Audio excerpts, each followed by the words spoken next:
สบายดีเทรดเดอร์ทุกคนสำหรับคลิปนี้เนาะคอยจะมาสอนวิธีสร้างรหัสธุรกรรมเนาะเป็นยังเขาจึงสร้างรหัสธุรกรรมใน BX Trade เนาะเพราะว่า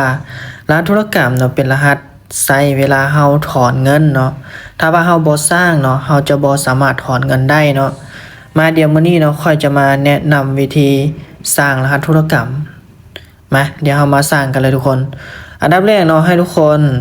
กดเข้ามาที่หน้าโปรไฟล์ของ BX Trade เดี๋ยวทุกคนนะให้กดใส่เนาะแล้วให้ทุกคนเลื่อนขึ้นไปสุดเนาะ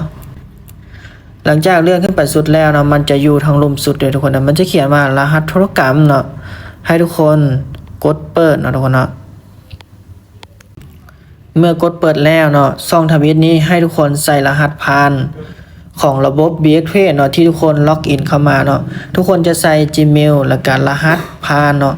ถ้าทุกคนตั้งแบบใดให้ทุกคนใส่แบบนั้นเด้อตัวนี้จะเป็นรหัสผ่าน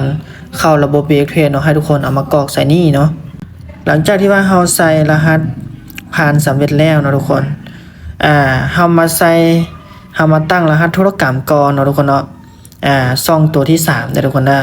รหัสธุรกรรมเนาะจะเป็นตัวเลขเบิดเด้อทุกคนเด้อจะใส่ภาษาอังกฤษบ่ได้เนาะภาษาลาวภาษาไทยบ่ได้เนาะจะใส่ได้แต่ตัวเลขอย่างเดียวทุกคนจะเป็นตัวเลข6ตัวเนาะทุกคนจะใส่แบบใดก็ได้เนาะเพียงแต่ให้ทุกคนจื้อเด้อทุกคนเด้อถ้าเฮาตั้งแล้วเนาะเฮาบ่จื้อเนาะเฮาจะบ่สามารถถอนเงินได้เนาะ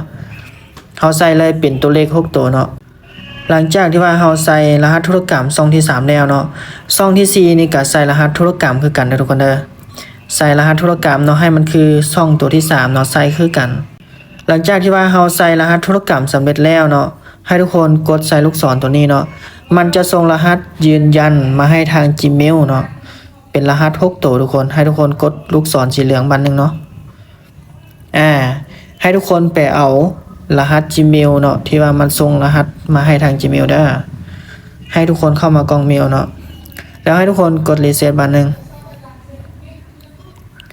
มันส่งเข้ามาแล้วทุกคนจะเปลี่ยนรหัสตัวนี้เดี๋ยวทุกคนให้ทุกคนกด copy เอาเนาะหลังจาก copy แล้วให้ทุกคนเข้าไประบบ BX Trade เนาะเข้ามาแล้วให้ทุกคนกดมาวางใส่ช่องที่2เนาะแล้วให้ทุกคนกดเปิดใส่งานเลยเนาะโอเคทุกคนสำเร็จแล้วเนาะทุกคนเนาะในการสมัครรหัสธุรกรรมนะทุกคนเนาะง่ายๆทุกคนลองเบิ่งแล้วไปสมัครเบิ่งได้ทุกคนได้สำหรับคลิปนี้เนาะขอบใจทุกคนได้